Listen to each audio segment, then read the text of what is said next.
말씀은 사무엘상 8장 9절로 17절까지 있는 말씀을 통해서 국민은 노예가 아니다라는 제목을 가지고 함께 은혜를 나누도록 합니다.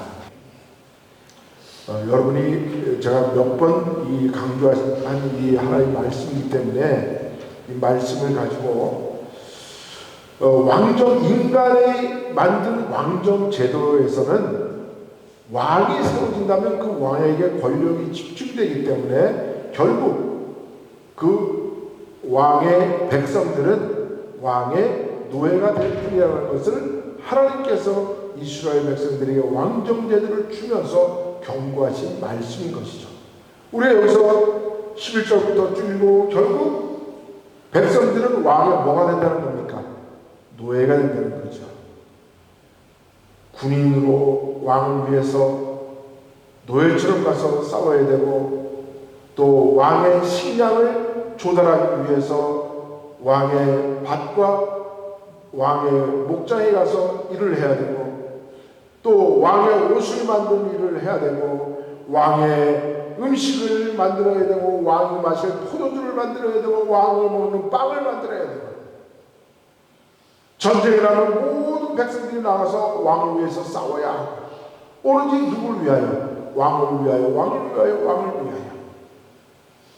그런 백성이라는 존재는 결국 누구 때문에 있는 것이다?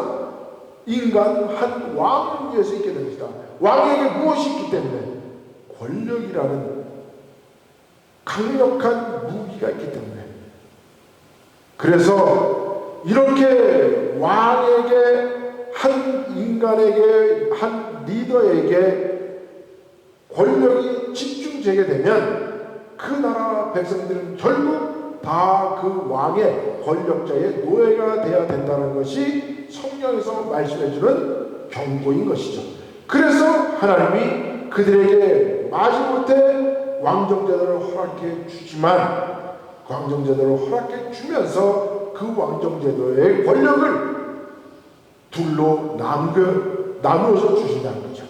그래서 첫 번째, 그 왕이 세워지지만 그 왕은 누구의 견제를 받아야 됩니까? 바로 제사장의 견제를 받게 돼 있고, 또 그래서 왕과 제사장의 권력을 분배해서 갖게 됨으로 말미암아 서로가 견제하고 서로가 그 체크업해서 밸런스를 맞춰 나가는 그러한 제도를 이 이스라엘 백성들에게 왕정 제도로 허락해 주었다는 거죠. 그래서 이 말씀이 이 사람에게, 한 사람에게 집중되는 이 권력을 갖게 되면 그 나라의 백성은 노예의 길로 들어갈 수밖에 없다라는 그러한 책이 있습니다. 그 책은 1942년도부터 44년도까지 발간된 책인데, 우리가 너무나 제가 이거 뭐 사람들은 모르겠어요. 잘 아는지 모르겠는데 저는 옛날에 굉장히 어렵게 읽은 책인데, 프리드리히 하이에크라는 1899년에 태어나서 1992년에 죽은 이 보수주의, 자유민주주의의 아주 그 강력한 그 사상을 전파한 사람이 바로 이 프리드리히 하이에크, 오스트리아에 있는 그런 학자입니다. 이 사람이 쓴 책이 노예의 길이라는 책입니다. The Road to Serfdom, 노예의 길. 그런데 이 내용을 한마디로 말하면 뭐냐? 권력이 한 사람에게 집중되면, 한 나라의 대통령이든지 한 나라의 총통이든지 한 나라의 왕에게 권력이 집중되면 그 나라의 백성은 다 노예의 길로 접어들 수밖에 없다 라고 경고한 말인데, 이 말이 1944년도에 정도 나왔으니까 이 이후에 많은 나라들이 그 노예의 길로 접어들게 된 거예요. 대표적인 데가 어디입니까? 소비에트, 구소련 시대의 공산주의 국가들. 전부 다 그 공산주의에 사는 국가에 사는 사람들은 당 서기장이라는 그 한 사람의 리더에 의해서 마치 노예처럼 살아가게 되는 거죠. 지금 대표적인 데가 어디입니까? 바로 그 북한이라는 그런 나라인 거죠. 그리고 뿐만 아니라 자유민주주의 시장 경제 속에서 들어와 있는 중국이라는 나라도 보면 한 사람에게 모든 권력이 집중되는데, 그 권력이 집중되는 데가 어디냐면 시진핑이라는 사람에게, 당 서기장에게 그 권력이 집중되므로 중국 사람들은 마치 지금 노예처럼 살아가고 있다는 거죠. 그러니까 어느 나라든지 권력이 한 사람에게 집중되면 그 권력은, 완전한 권력은 완전히 부패한다는 그 역사적 사실을 통해서 이 노예의 길로, 국민은 노예의 길로 들어갈 수밖에 없다. 그런 책이 한 15장으로 되어 있는데, 제가 오늘 몇 장을 다 하려기에는 굉장히 시간이 많이 걸리니까 제가 몇 장만 골라서 오늘 현 시점하고 맞춰서 정말 그렇게 되는지 안 되는지 한번 그 현상들을 보려고 하는 것입니다. 서문에는 그렇게 나와 있습니다. 이 세상에 가장 중요한 것은 자유다. 자유인데, 사람이 움직이는 동기가 있는데, 사람이 무엇인지 움직이게 하는 두 가지 요인이 있는데, 하나는 두려움이고 하나는 희망이다 이야기합니다. 그게 무슨 소리입니까? 여러분들이 행동하고 여러분들이 살아가는 요인의 가장 중요한 건 무엇입니까? 여러분들이 지금 제자리에 있다가 여러분이 뭔가 자리를 옮기려고 움직이잖아요. 그럼 움직이는 동기가 뭘까요? 첫 번째는 두렵기 때문에 그 두려움을 피하려고 움직이는. 또 하나는, 또 사람이 행동하는데 하나의 동기는 뭐냐? 희망을 쫓아가는 거예요. 여러분, 우리 행동을 한번 가만히 생각해 보세요. 나는 왜 움직이는가? 그렇죠. 우리가 자동차를 길게 이렇게 서 있는데 가만히 있다가 자동차가 어느 갑자기 나가 달려오고 두려워서 움직이잖아요. 그죠? 그리고 또 하나는 뭐예요? 내가 지금 집에 가야 되는데 집이라는 희망이 있기 때문에, 내가 나를 기다리는 사람들이 있기 때문에 내가 지금 움직이는 거예요. 그러니까 우리의 인간의 모든 행동의 두 가지 요인은 결국 두려움과 소망이라는 거죠. 그런데 우리 자유를 가진 사람들은 어떻게 움직여야 하느냐? 이 자유를 위해서 살아가는 사람은 자유를 위해서 움직입니다. 자유는 무엇입니까? 자유는 바로 소망인 것이죠. 그래서 내가 이 자유를 가지고 있으면 어떤 두려움에서 움직이는 것이 아니라 나는 소망을 위해서, 자유를 위해서 움직이게 된다. 뭐 이렇게 서문에서 이야기를 합니다. 독은 견제받지 않는다는 말이다. 독이라는 것은 단독 동자잖아요. 그죠? 혼자 독이라는 뜻이잖아요. 그러니까 누구의 말도 듣지 않고, 누구의 어떤 견해의 말도 듣지 않고 오늘 자기 생각대로만 하는 거죠. 그게 독재라는 거죠. 견제받지 않으면 다수이고 소수이고 그것은 독재일 뿐이라는 거죠. 그래서 우리가 이 땅에서 가장 두려워해야 할 것은 무엇이냐? 우리가 가장 경계해야 할 것은 무엇이냐? 한 사람에게 권력이 집중되는 것을 우리가 막아야 되는 거예요. 그 한 사람에게 권력이 집중된 것이 바로 우리가 잘 알고 2차 세계대전을 일으켰던 그 히틀러의 나치즘이요, 이탈리아의 무솔리니의 정치였고, 그 이후로 공산세계가 돼가지고 1917년에 러시아가 공산화 되면서 레닌과 스탈린과 후르시초프와 그 공산당 서기장 한 사람에게 권력이 집중되면서 공산주의는 완전한 부패에, 그런 모든 공산주의 속에 살아가는 국민들은 전부 다 그 독재자의 노예가 되어버렸다는 거죠. 그러니까 우리 인간은 지금까지 인간이 역사를 이루어왔다, 인간이 역사를 만들어왔다는 뜻은 무엇이냐 하면, 지금까지 우리는 그 독재에 대한 자유를 되찾기 위한 여정이 바로 오늘 인간의 역사라는 거죠. 그래서 민주주의에서 과반수로 모든 것을 결정하지만 다수결이라는 민주주의를 가장 민주주의하게 만든 것은 뭐냐 하면 다수결이 옳은 거지만, 그러나 다수결을 가지고 있는 사람, 다수의 숫자를 가지고 있는 사람들이라 할지라도 소수의 견해를 반영할 때 진정한 민주주의가 된다는 거죠. 만약에 지금 북한이나 중국 같은데 어떤 무엇을 결정한다고 할 때 다수의 의견만 옳다고 하면 소수는 전부 다 죽여버리죠. 대표적인 게 지금 한국의 국회예요. 한국 국회가 지금 거의 197명인가 192명인가의 지금 이제 이재명이가 뭐 대통령 이런 거 말하고 싶지도 않지만 그 사람이 지금 권력을 다 잡았잖아요. 그렇게 되면 지금까지 그들이 다수의 국회의 숫자를 가지고 소수를 무조건 무시했잖아요. 이런 현상이 일어나고 말미암아 그 국민들은 노예의 길로 들어가게 된다. 그래서 악이라는 것은 자유와 정의의 이름으로 자유와 정의가 서로 나타날지 악으로 나타날지 알 수 없기 때문에 정치 이상과 정의는 탄생하며 확장해 갈 뿐이다. 이게 좀 어려운 말이지만 이런 말이에요. 이렇게 말하면 쉬워요. 여러분, 지옥으로 가는 길은 선으로 포상되어 있다. 그런 말 들어보셨어요? 여러분, 자, 제가 이렇게 여러분 꼬십니다. 제가 다단계 하는 사람이에요. 자, 다단계에 여기다 투자하면 100원을 투자하면 그게 매달 100원에 대한 이자를 20원씩 제가 줄게요. 그렇게 해가지고 점점 가다 보면 나중에 당신이 100원이 200원이 되고 200원이 500원이 되고 500원이 그래서 당신은 최고의 부자가 될 거예요. 그러면 내가 지금 제시하는 말은 뭐예요? 아주 선하고 좋은 말이잖아요. 그죠? 그런데 그 길로 가면 결국 뭘로 가게 돼 있어? 쫄딱 망해서 지옥으로 가는. 그러니까 지옥으로 가는 길은 선으로 포장되어 있어요. 여러분, 우리가 지금 오늘날 신앙이 우리 기독교에서도 결국 뭡니까? 이단이라는 그 이단 사상을 보면 처음에는 엄청 좋아. 사람에게 엄청 좋은 것 같아. 근데 결국 따라가면 어디로 가요? 지옥으로 가는 거예요. 그래서 우리가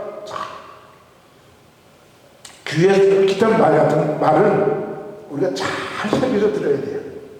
이게 나를 지옥으로 이끌어가는 길에 포장된 선인가?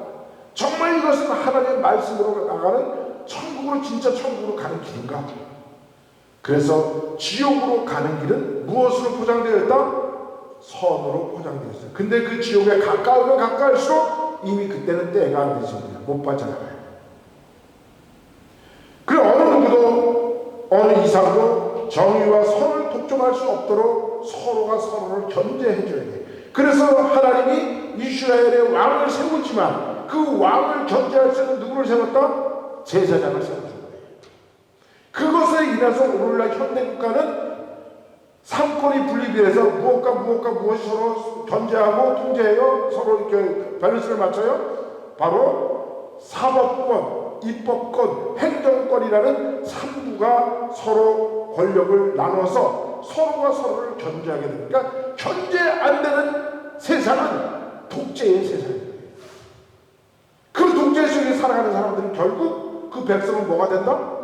그 백성은 결국 노예의 길로 들어갈 수밖에 없다는 거예요.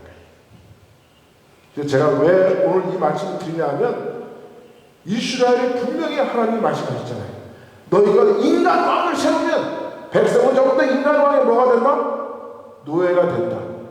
그 얘기는 다른 말로 표현하면 한 사람에게 권력이 집중되면 그 나라 백성들은 국민들이 전부 다 노예 길로 들어가게 된다. 그래서 지금 대한민국은 결국은 어디로 들어가고 있느냐? 노예의 길로 들어가기 때문에 제가 답답해서 오늘 이 말씀으로 제가 여러분들에게 이 성경의 말씀을 해석해 주는 거예요. 그리고 국민들은 지금 솔깃해 새로운 세상이 됐고 새로운 뭐가 된 선인 것 같죠? 그거는 완전히 아까 뭐라 했어요? 지옥으로 가는 길은 노예의 길로 가는 길은 처음에는 다 뭐처럼 보여요? 선하게 보이는 거예요. 이거를 이게 1940년대 44년도에 하이에커라는 자유주의 사상을 가진 철학자가 벌써 우리에게 모든 것을 다 제시해 준 거예요. 그 책 이름이 바로 노예의 길이라는 책이에요. 그래서 자유정신을 지배하려는 세력의 끝까지 버틸 힘이 있어야 되는데 결국 이제 그럼 왜 세상은 전부 다 독재에 의해서 모든 사람들이 노예가 되느냐? 결국 힘이 없기 때문에 망하는 거예요. 그래서 모택동이 중불 공사를 하나 시켜놓고 나서 그 다음에 모택동이 한 말이 뭐예요? 모든 힘의 권력은 어디로부터 나온다? 총구로부터 나온다. 총구로부터 나온다. 모든 국가의 권력의 힘은 어디부터 나온다? 총구로부터 나온다. 그러니까 백성들은 그 총알에 맞고 살아남을 수 없으니까, 인내할 수 없고 버틸 수 있는 힘이 없으니까 그 길에 노예로밖에 갈 수 없는 거예요. 저항하면 노예가 되지 않잖아요. 여러분 옛날에 그 스파르타카스라는 그 영화 보셨는지 모르겠네요.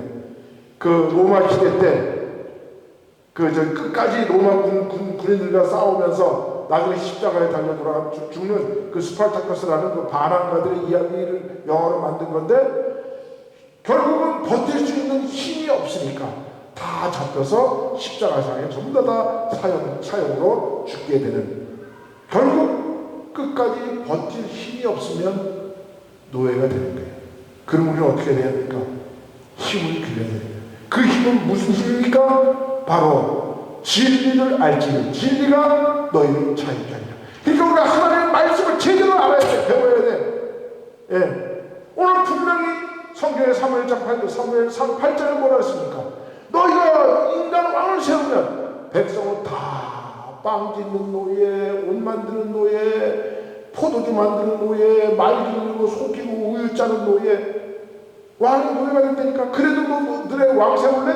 그러니까 이스라엘 백성들이 뭐라 했어요? 그래도 조사 우리에게 왕을 주시옵소서. 결국 이스라엘 백성들은 하나님의 자녀가 아니라 이스라엘 왕의 노예가 되어버리고 말았다는 거예요. 노예의 길이라는 그 하이에크스 노예의 길이라는 그 일장에 우리가 무관심하고 방심하면 정부는 신이 되고 만다. 그 말은 뭐예요? 정부는 옛날에 뭐라 했어요? 왕은 곧 뭐라? 짐은 곧 신이다 그랬잖아요. 예, 태양, 불란서의 태양왕이 그랬어요. 왕이 짐이 곧 신이다. 그 말을 다른 말로 배운 거예요. 왕은 신처럼 모든 권력을 손아귀에 다 들고 백성들은 왕이 흔드는 대로 왔다 갔다 하는 거예요. 그게 바로 노예라는 거예요. 백성. 여러분, 냄비 속의 개구리는 찬물을 처음에는 붓고 물을 갑자기 떼우면 펄떡펄떡 뜨거워서 튀어나와. 그런데 그 냄비를 물을 서서히 그 온도를 높이면 따뜻하다, 좀 뜨겁다, 좋다, 이러다가 개구리가 내 다리 쭉 뻗고 죽는 거예요. 끓는 물에 팔팔 쌀면서. 그러니까 노예로 가는 백성들은 그렇게 자기도 모르는 사이에 노예가 되어서 죽음의 길로 걸어가는 거예요. 한번 여러분 북한 우리 대한민국 38 이북에 있는 북한 사람들 한번 생각해봤어요. 얼마나 비참한 사람입니까?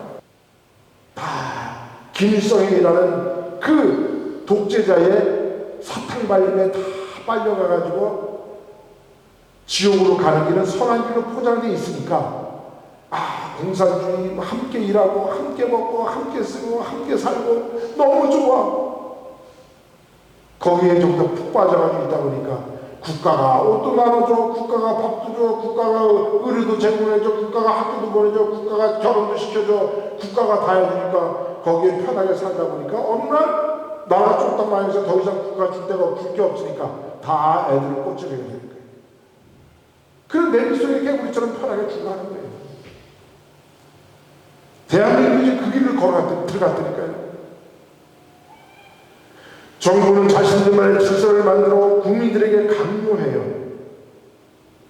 이 독재 정부는 자신들이 만들어놓은 질서, 그 질서에 안 들어오면 적폐라는 이름으로 그 사람들을 전부 다 밀어내버려요. 그리고 기존 질서를 파괴해버려요. 기존 질서라는 건 뭡니까? 우리 인류가 수천 년을 역사를 통해서 이렇게 하니까 좋고 저렇게 하니까 나쁘니까 우리 이렇게 좋은 길을 가자 하고 만드는 전통을 다 깨버리고 국민들을 모든 문제가 잘못되면 국민들이 못나서 국민들이 잘못 배워서 인민들이 그러면서 국민들에다 피해를 떠는 거예요. 그리고 지도자는 최고의 위치에서 나는 가르쳤는데 너네가 안 배우느니라 그러는 거예요. 그 다음에 이 독재 당국은 자신들의 정책의 오류를 절대로 인정하지가 않아요. 공산주의 사람들을 가만히 한번 보세요. 탈북한 사람들도 마찬가지예요. 그 다음에 제가 왜 잘 아냐면, 제가 1990년대 중반쯤 제가 비즈니스를 한참 크게 했었어요. 그때 무슨 일이 있었냐면, 중국이 열리면서 그 조선족들이 많이 들어왔어요. 한국에 들어갔지만 미국에도 많이 들어왔어요. 그리고 나중에 또 탈북자들도 들어왔어요. 그런데 그들에게 공통적으로 우리 커스터머들이 맨하탄에 쭉 이제 가게를 하는 분들이 많이 계셨거든요. 근데 그 사람들이 나중에 공통적으로 얘기하는 게 뭐냐? 조선족이나 탈북자들이 불쌍해서 한인사에서 쓰자가지 다 썼는데 결국 그 사람들을 못 믿겠다는 거예요. 왜? 무엇인가를 그 사람들에게 이거 잘못했다고 얘기를 하면 그거를 인정을 안 한다. 왜? 공산주의 사회에서는 내가 잘못한 것을 인정하는 순간 어떻게 돼요? 축청당합니다. 그리고 거짓말을 엄청 잘합니다. 그 위험을 빠져나가기 위해서. 이 독재주의 국가 사람들은 사람들이 전부 다 거짓말로 서로가 각자가 다 지옥으로 가는 길을 선한 선으로 포장해버립니다. 백성들도 그렇고 권력자도 그렇고. 그리고 그것에 대해서 잘못했다고 이의를 제시하면 적폐를 몰아서 질식시키는 거죠. 우리가 문재인 정권 때 가장 많이 썼던 단어가 5년 동안 가장 많이 쓰인 단어가 뭔지 아세요? 적폐몰이. 옛날에 기존의 질서에 부응했던 기존 질서로 나라를 발전시킨 사람들은 나 잘못으로 인정을 해라. 그리고 그것을 인정하는 순간 적폐로 전부 다 몰아치는. 그래서 그 당시에 박근혜 대통령 시절에 있었던 200여 명의 그 정부 요인들을 전부 다 감옥에 가두고 적폐 청산을 한다는 거. 쌍보를 했던 적이 있죠. 앞으로 대한민국 이런 피바다가 이제 몰려올 것입니다. 무엇으로? 적폐 청산이라는 이름으로. 여러분, 만약에 북한이 동산 그 통일을 이루었다. 그러면 그 사람들이 제일 먼저 하는 일이 뭔지 아세요? 만약에 북한 김정은이가 북한을 다 통일했다. 권력, 힘으로. 그럼 제일 먼저 하는 게 뭔 같아요?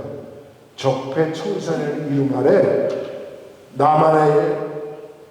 남한을 발전시키고 공무원 했고 경찰 했고 군인했던 사람들, 이런 사람들은 적폐를 몰아서 전부 다 그 사람들을 숙청한 거예요. 그래서 김정일이가 살아있을 때 한 말이 있어요. 무슨 말인지 아세요?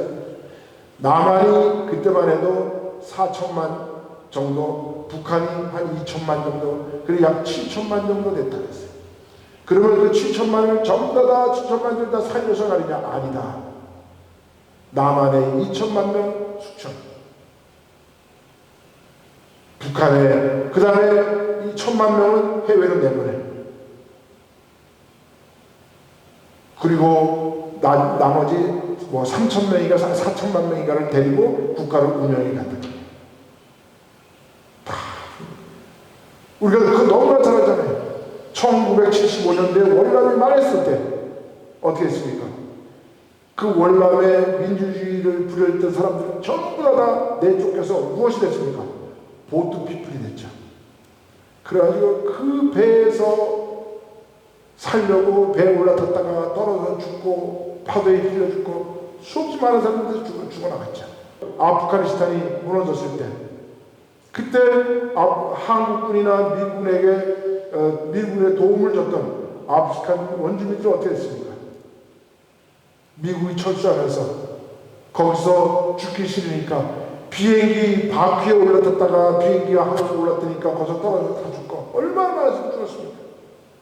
그러니까 무슨 나라든지 독재주의자니까 독재국가가 나라를 다스리면 제일 먼저 하는 게 적폐청산이에요. 그렇습니다. 인간이 만든, 제가 항상 말하잖아요. 인간은 완전한 존재다, 불완전한 존재다. 불완전한 존재, 그죠? 그렇잖아요, 그죠? 그래서 인간은 뭐라 그랬어요? 성경에서 에노스. 인간은 죽을 수밖에 없는 존재. 인간은 불완전한 존재. 그래서 인간이 만든 조직이나 인간이 만든 모든 것들은 다 완전하지가 않아요. 그렇기 때문에 우리는 완전하지 않기 때문에 완전한 하나님 앞에 도와달라고 말하는 거예요. 그런데 독재주의 국가는 뭐예요? 공산주의 국가는, 독재주의 국가는 그 독재자가 신이 될 수밖에 없어요. 그래서 방심하면 당국은 무오리의 시대, 국민이 깨어서 권력이 분리되지 아니하고 권력이 한 군데로 집중되면 결국 독재자는 무오류의 신이 되고 만드는 겁니다. 무시무시한 세상이죠. 이러한 현상이 올 거라고 벌써 1944년대에 이 하이에크라는 철학자가 이미 책에다 전부 다 노예의 길이라는 걸 써놨어요. 이렇게. 그게 그대로 현 사회에서도 일어나고 있다는 것입니다. 여러분, 인간은 불완전한 존재예요. 인간은 절대로 신이 될 수 없어요. 그런데 공산주의 김일성은 김정이 이는 김정은은 지금도 신처럼 죽어서도 신으로 지금 뭐 무슨 궁전인가 무슨 태양 궁전인가 거기에 지금 미라를 만들어가지고 다시 살아날 거라고 만들어 놓고, 그리고 김정은 말 한마디에 모든 인민들은 죽거나 살거나 두 중에 하나예요. 이게 사랑하는 세상일까요? 하나님은 이거를 인간의 이 불완전성을 아셨기 때문에 이스라엘 백성들이 사무엘 선지자에게 우리에게도 왕정제도를 주시옵소서 할 때 하나님이 경고의 말씀을 주실 거예요. 그래, 사무엘 너를 버린 것이 아니라 하나님 나를 버렸다. 그러나 그들에게 왕정제도를 주되 왕정제도가 어떻다는 것을 가르쳐주라. 그래서 오늘 하신 말씀이 우리가 성경을 읽은 사무엘상 8장 9절로 17절까지 있는 말씀이라고. 이 말씀에 비추어 보면, 이 말씀을 가지고 비추어서 역사를 보면 이 노예의 길이라는 이 책이 그대로 눈에 들어올 수밖에 없다. 제가 그래서 이게 좀 오래전에 읽기는 했는데 아주 어려워요.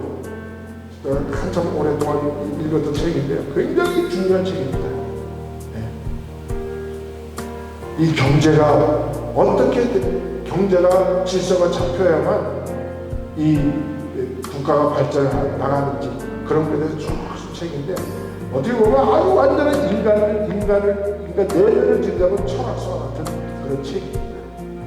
그래서 제가 오늘은 서문하고 1장만 우리가 이렇게 간단하게 보고 이 말씀에 비춰봤을 때 정말 이 하이에크가 우리에게 경고한 이 노예의 길을 바로 성경에서도 그렇게 경고하고 있습니다. 그래서 우리는 결론은 무엇이냐? 권력이 한 사람에게 집중되지 않도록, 그래서 권력이 상권 분립으로 나눠지도록 국민들은 똑바로 눈을 부릅뜨고 그것을 경계를 해야 된다. 그래야 우리가 독재자의 노예가 되지 않는다는 겁니다. 왜 하나님이 예수님을 통해서 진리를 알지니 진리가 너희를 자유케 하는 말씀이 무엇인지를 깊이 묵상하면서 나는 자유인으로 살 것이냐 아니면 노예로 살 것이냐, 그 선택도 우리에게 있다는 거예요.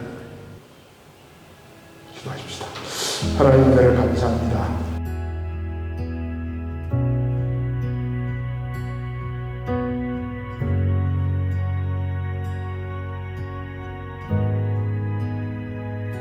주님 놀라우신 길을 만드는 기적의 주 어둠 속에